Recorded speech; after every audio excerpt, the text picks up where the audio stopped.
우리 주 예수 그리스도의 이름으로 기도드립니다. 아멘.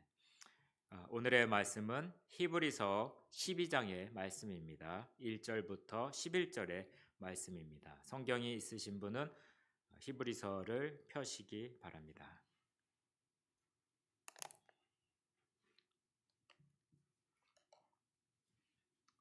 한 절씩 교독하도록 하겠습니다. 이러므로 우리에게 구름같이 둘러싼 허다한 징들이 있으니 모든 무거운 것과 얼미기 쉬운 죄를 벗어버리고 인내로써 우리 앞에 당한 경주를 하며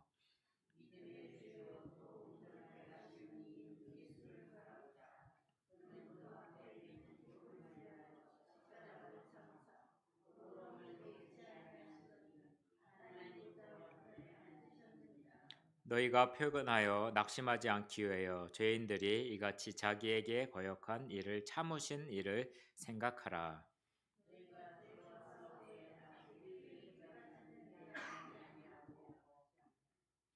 또 아들들에게 권하는 것 같이 너에게 권면하신 말씀도 잊었도다. 일러스되 내 아들아 주의 징계하심을 경히 여기지 말며 그에게 꾸지람을 받을 때에 낙심하지 말라.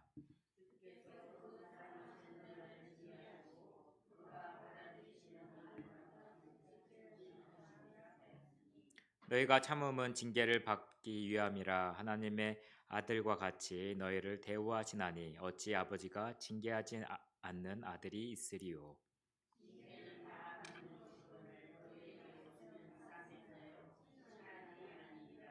또 우리 육신의 아버지가 우리를 징계하여도 공경하였거든 하물며 모든 영의 아버지께 더욱 복종하며 살려 하지 않겠느냐.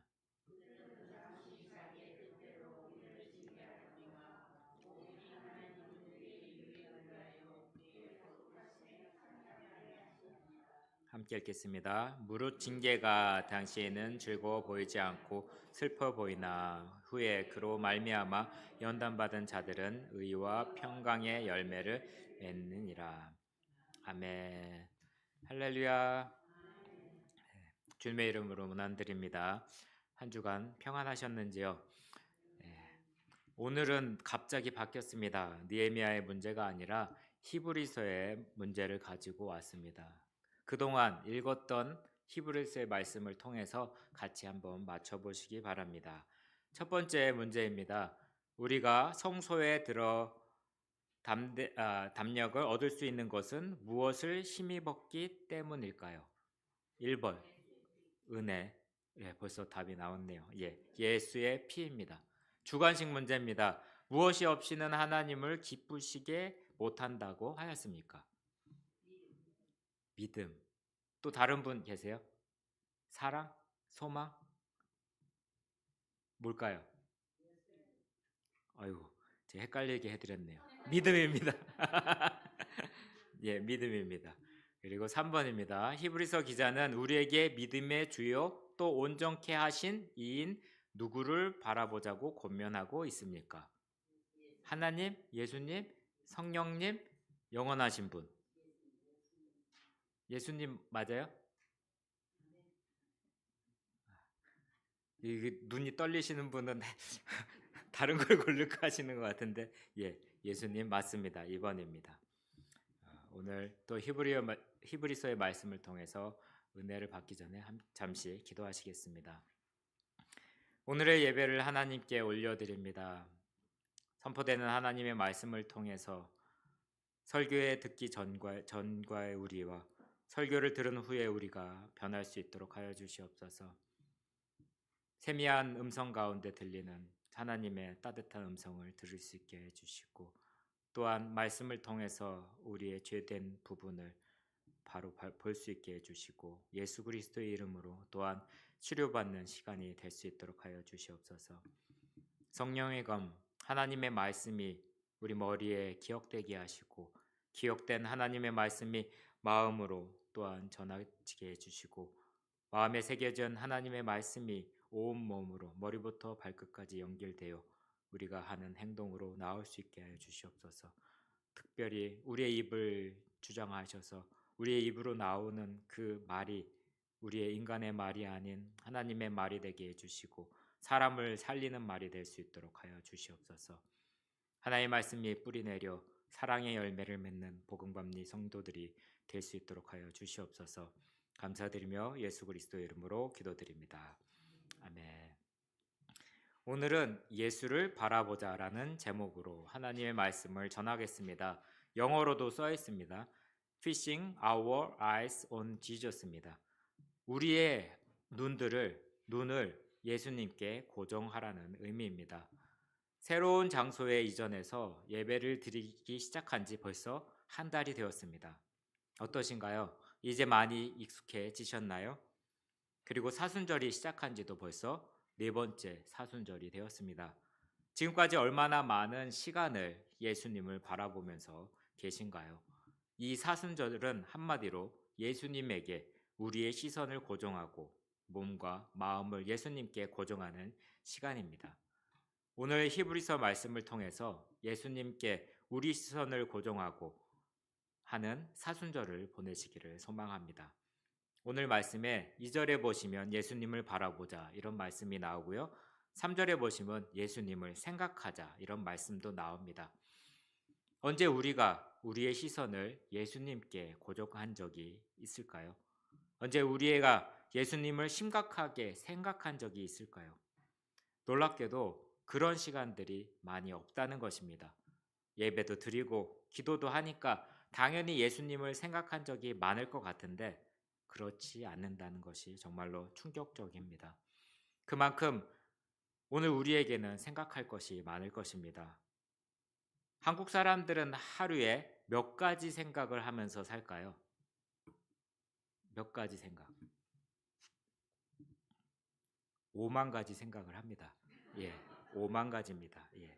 그러면 어떤 생각을 하면서 몇 가지 표정을 지을까요? 5만 상을 찌푸린다고 합니다. 5만 상을 찌푸린다고 합니다. 5만 가지 생각에 5만 가지 상이 나오지 않을까 하는 생각이 듭니다. 5만 가지 생각은 우리의 얼굴을 환하게 하기보다는 5만 상으로 찌푸르게 하는 것 같습니다. 그렇다면 미국 사람들은 어떨까요? 얼마나 많은 생각을 할까요? 또 전문가들이 이것을 연구했다고 합니다. 이런 생각이 하루에 6만 번에서 8만 번을 생각하게 한다고 합니다. 이렇게 보면 1시간에 2,500개에서 3,300개의 생각을 한다고 합니다. 또 다른 전문가들은 또 5만 개, 한국과 비슷합니다. 한국 분들도 그런 연구가 있었는지 5만 가지 생각한다는 그 단어가 옛날부터 있었던 것 같습니다. 성경에 보면 생각과 관련된 내용들이 나옵니다. 그 중에 하나의 이야기입니다. 여러분은 어떤 이야기가 떠오르십니까? 복음서에 보면 마리아와 마르다의 이야기가 나옵니다. 모두 기억하시죠? 예수님과 제자들이 그들의 집을 찾아갔을 때 이야기입니다. 마리아는 예수님 옆에 있었고 마르다는 많은 분주한 일로 함께하지 못했습니다. 누가복음 10장 41절에 예수님께서 마르다에게 이야기합니다. 마르다야 마르다야 내가 많은 일로 염려하고 근심하나. 염려하고 근심하고 있었습니다. 여러 가지 일입니다. 어떤 일 생각인지 여러분이 잘 아실 것입니다. 집에 손님이 온다고 하면 여러 가지 청소부터 시작해서 음식까지 해야 될 것들이 참 많은 것을 알고 있습니다. 꼭 오늘 우리의 삶을 지적해서 하신 말씀과 같이 들립니다. 기독교인이라면 당연히 예수님을 바라보고 생각하는 시간이 많을 것 같은데 사실 그렇지 않다는 것입니다. 히브리서 12장 3절을 보시면 좋겠습니다. 너희가 피곤하여 낙심하지 않기 위하여 죄인들이 이같이 자기에게 거역한 일을 참으신 일을 생각하라 라는 내용이 나옵니다. 영어로는 consider him이라는 영어를 사용하고 있고요. consider는 말하는 우리가 잘 알고 있는 단어입니다. 하지만 이 단어는 의외로 중요한 뜻을 가지고 있습니다. 결단하기 위해 이것저것 깊이 생각하다는 뜻을 가지고 있습니다. 생각을 집중하다라는 뜻도 있고요. 의도적으로 생각하다라는 그런 뜻도 있습니다. 또 비슷한 말이기만 하지만 예수님만 바라보자라는 말은 우리에게 예수님에게 우리의 희망을 두자, 혹은 예수님을 전적으로 신뢰하자라는 그런 뜻입니다. 누가복음 10장에 마리아와 마르다의 이야기입니다. 10장에 보시면 예수님께서 이렇게 말씀하십니다. 몇 가지만 하든지 혹은 한 가지만이라도 족하니라. 마리아는 이 좋은 편을 택하였으니 빼앗기지 아니하리라 하시니라. 예수님도 마르다에게 한 가지만이라도 족하다고 말씀하십니다.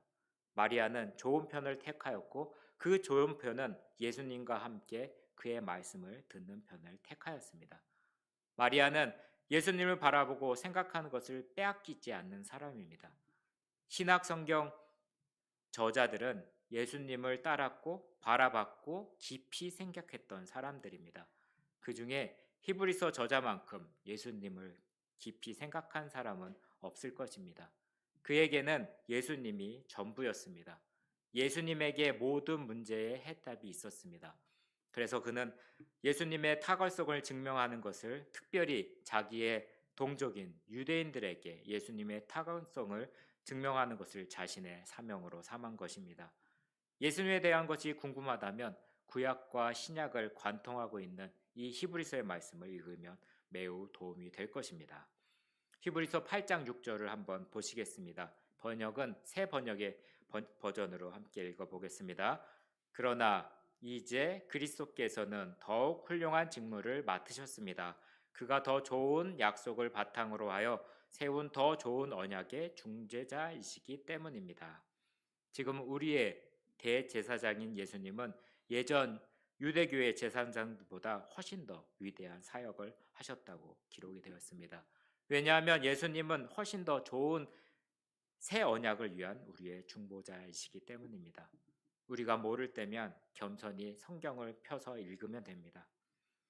오늘 우리는 히브리서 저자가 그렇게 예수님에 대한 열정을 가지고 쓴 내용을 봤으면 좋겠습니다. 왜 그가 그렇게 목소리를 높여서 예수님께 우리의 시선을 고정하고자 했는지, 왜 그가 그렇게 예수님을 심각하게 생각하고자 했는지 우리는 마음을 열고 진심으로 그의 말을 들어봐야 합니다. 예수님께 우리의 생각을 집중하면 예수님이 보입니다.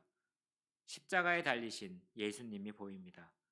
히브리서의 저자는 모든 부끄러움을 참으신 예수님이 보인다고 했습니다.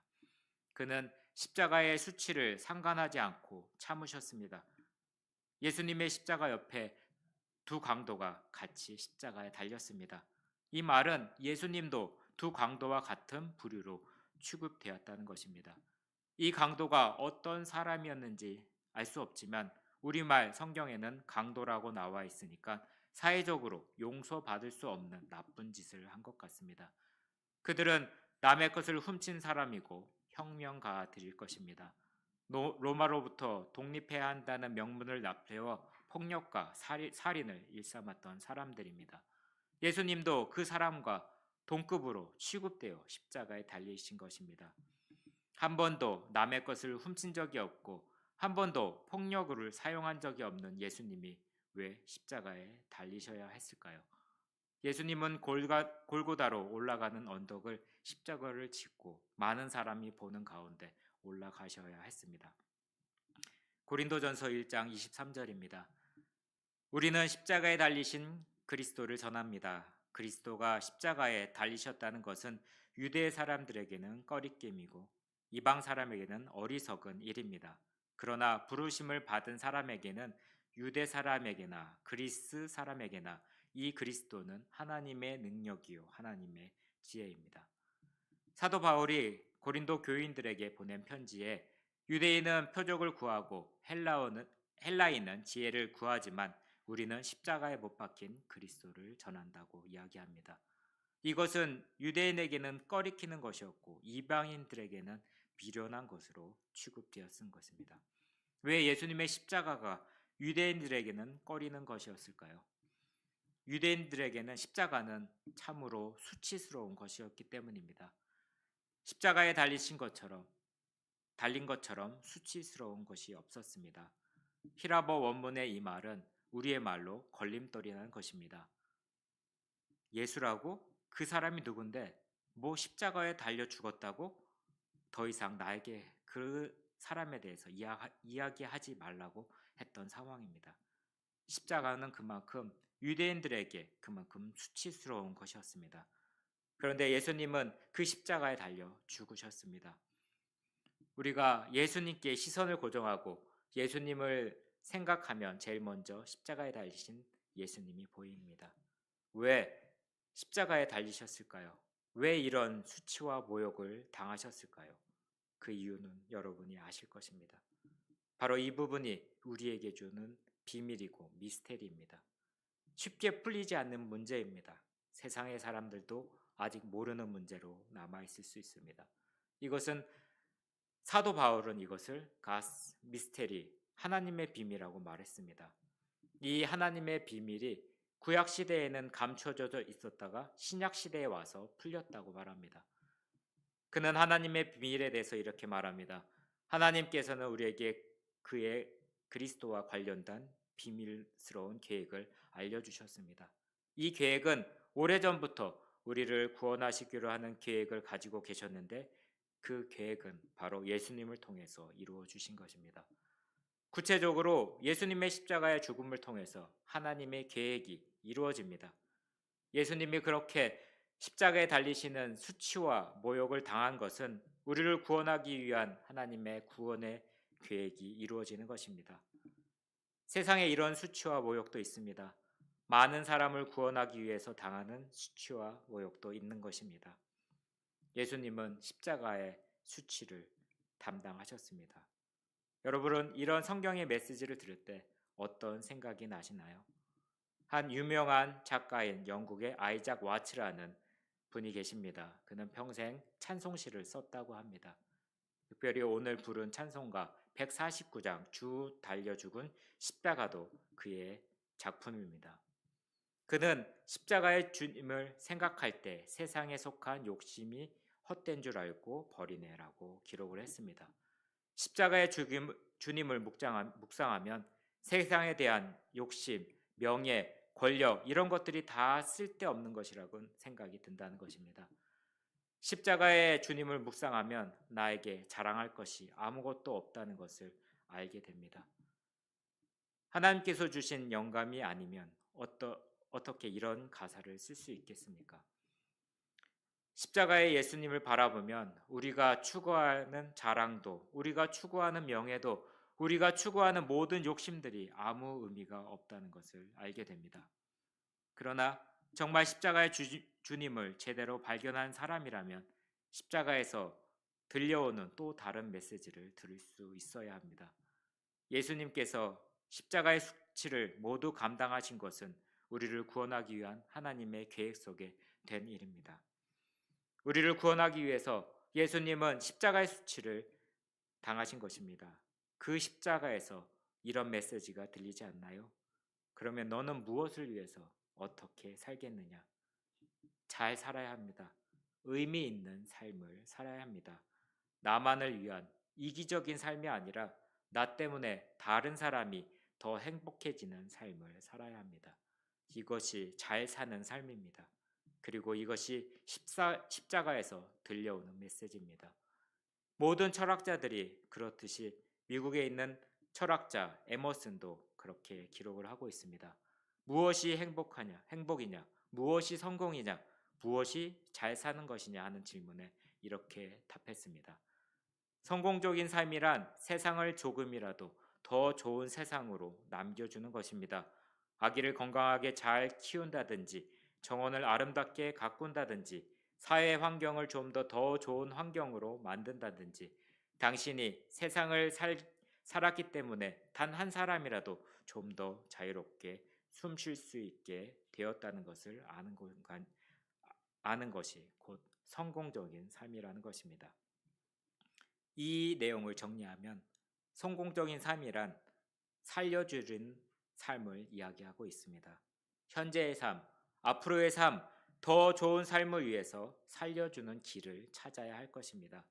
길을 찾는 사람에게는 그 길이 보입니다. 그러나 찾지 않는 사람에게는 그 길이 보이지 않습니다. 그냥 지금까지 살아왔던 것처럼 그냥 삶을 살 수 있습니다. 우리는 젊은 사람들, 모든 사람들은 지금 앞으로의 삶을 계획해야 합니다. 이렇게 하면 사람들을 살 수 있는지 삶의 목표를 먼저 정하고 그렇게 살기 위한 계획을 세워야 합니다. 예수님께 시선을 고정하고 예수님을 생각하면서 우리를 향한 하나님의 사랑이 얼마나 크고 위대한지를 알게 됩니다. 찬송가의 가사를 다시 보면 못 박힌 손발을 보니 큰 잡이 나타나셨네. 가시로 만든 면류관 우리를 위해 쓰셨네. 우리의 죄는 그 어떤 것도 용서받을 수 없는 죄입니다. 히브리서 기자는 이렇게 이야기합니다. 9장 14절입니다. 우리의 죄가 어떻게 양과 염소의 희생제물로 용서를 받을 수 있겠습니까? 흠 없으신 하나님의 아들의 죽음이 아니면 우리의 죄는 용서받을 수 없습니다. 우리의 죄는 그렇게 대단한 것입니다. 아무 것으로도 용서받을 수 없는 그러한 하나님의 아들 직접 희생제물이 되어 대속물이 되어 주지 않으면 용서받을 수도 없고, 그리고 우리는 그런 상태에서 여전히 죄인이었을 것입니다. 우리는 십자가에 달리신 예수님을 보면서 하나님의 사랑을 다시 보게 됩니다. 사도 바울은 하나님의 사랑이 우리 마음에 부어졌다고 기록하고 있습니다. 또한 예수님의 제자 요한은 하나님께서 이처럼 우리를 사랑해 주셨으니 우리도 서로 사랑해야 한다고 이야기하고 있습니다. 우리는 서로 하나님의 사랑의 통로가 되어야 한다는 것입니다. 하나님의 사랑이 십자가에 흘러나와 우리를 통해 다른 사람에게 흘러가야 한다는 것입니다. 우리가 이런 메시지를 들어야 비로소 십자가의 메시지를 제대로 들은 것입니다. 우리는 잘 살려줘야 합니다. 겉으로 드러낸 것으로 만족하지 말고 남을 살려줄 수 있는 삶을 살아야 합니다. 우리가 많은 것을 성취한다고 하더라도 그것이 나에게 아무 의미가 없는 것이 될 수가 있습니다. 겉에 보기에는 아무리 화려하고 성공적으로 보일지라도 나에게 아무런 의미가 없는 것이 될 수가 있습니다. 내가 어떤 삶을 어떻게 살았는지 애매모호해서는 안 됩니다. 나의 삶의 목적이 선해야 하고 나의 삶의 방식이 정당해야 합니다. 나의 삶의 결과로 누군가 살아나야 합니다. 나 때문에 상처받고 나 때문에 피해를 보는 사람이 있어서는 안 됩니다. 우리는 하나님의 사랑이 흘러가는 통로입니다. 우리는 하나님의 사랑이 흘러가는 통로가 되어야 합니다. 사랑이 흘러가면 살아나고 회복되고 행복하고 밝아집니다. 이사야 61장에 보면 예수님의 사역의 내용들이 잘 정리되어 있습니다. 예수님의 살리고 고치시고 회복시키시고 세우시는 사역이 잘 나와 있습니다. 함께 새 번역으로 한번 같이 교독으로 읽어보겠습니다.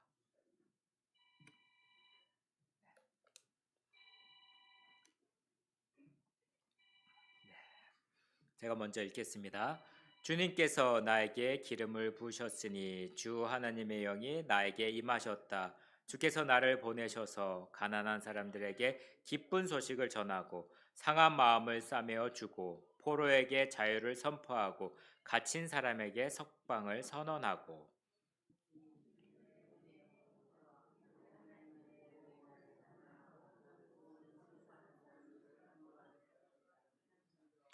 시온에서 슬퍼하는 사람들에게 제 대신 화관을 씌워 주시며 슬픔 대신에 기쁨의 기름을 발라 주시며 괴로운 마음 대신에 찬송의 마음에 가득 차게 하셨다. 그리하여 그들을 가리켜 의의 나무 주님께서 스스로 영광을 나타내시려고 손수 심으신 나무라고 부른다. 오랫동안 무너져 있던 것도 세울 것이다.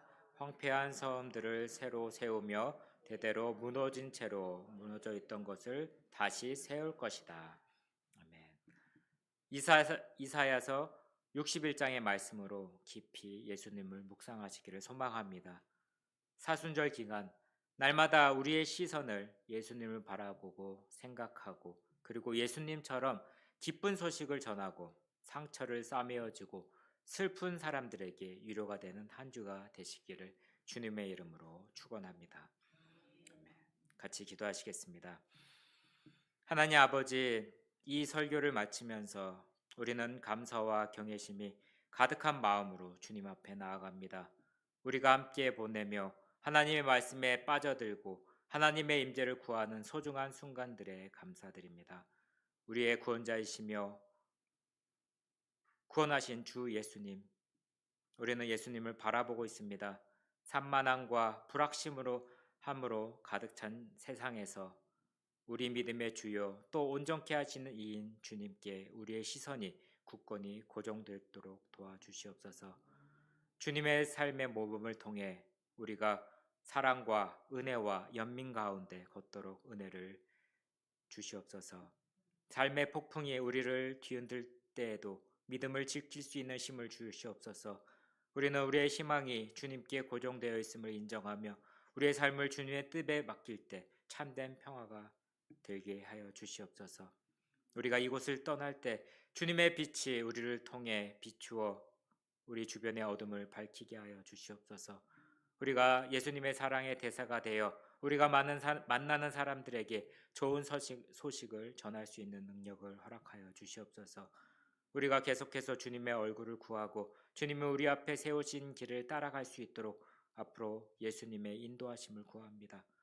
성령님께서 우리의 변함없는 동반자가 되어주시고 우리를 주님의 영광을 담는 그릇으로 인도하여 위로하시고 변화시켜 주시옵소서. 감사드리며 예수 그리스도 이름으로 기도드립니다. 아멘. 광고의